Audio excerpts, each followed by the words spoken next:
সবচেয়ে বড় কথা হচ্ছে সজীব ওয়াজেদ জয় মনে ভুলে গিয়েছেন যে বাংলাদেশ একটি গণতান্ত্রিক দেশ, যেই দেশে নির্বাচন কবে হবে, নির্বাচনে কারা ভোট দিবে, নির্বাচনে কারা সরকার প্রতিষ্ঠা করবে, এটি নির্ভর করে দেশের জনগণের উপরে।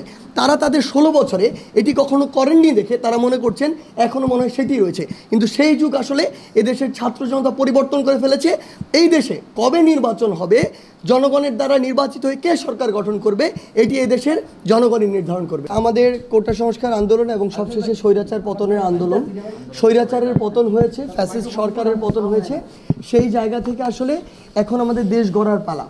এই দেশ গড়ার জন্য আসলে আমাদের সকলের সহযোগিতা লাগবে। আমরা যত দ্রুত এই অস্থিতিশীল পরিবেশটি থেকে বেরিয়ে একটি স্থিতিশীল পরিবেশের দিকে যাব, আমাদের দেশের অর্থনৈতিক অবস্থা আসলে তেমন একটা ভালো নেই। সেই জায়গা থেকে বাংলাদেশের গঠনের জন্য প্রত্যেকটা স্টেক হোল্ডার, আমরা সরকার বলি, আমরা জনগণ বলি, শিক্ষার্থী বলি, সাংবাদিক বা যত যারা রয়েছে, আসলে সকলের একটি সহযোগিতা প্রয়োজন দেশকে স্থিতিশীলতার দিকে নিয়ে গিয়ে সামনের দিকে এগিয়ে নেওয়ার জন্য।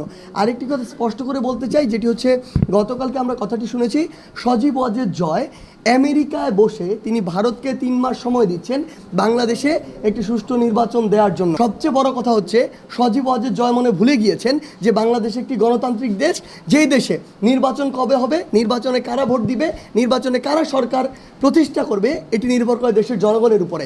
তারা তাদের 16 বছরে এটি কখনো করেননি দেখে তারা মনে করছেন এখনও মনে হয় সেটি রয়েছে। কিন্তু সেই যুগ আসলে এদেশের ছাত্র জনতা পরিবর্তন করে ফেলেছে। এই দেশে কবে নির্বাচন হবে, জনগণের দ্বারা নির্বাচিত হয়ে কে সরকার গঠন করবে, এটি এদেশের জনগণই নির্ধারণ করবে।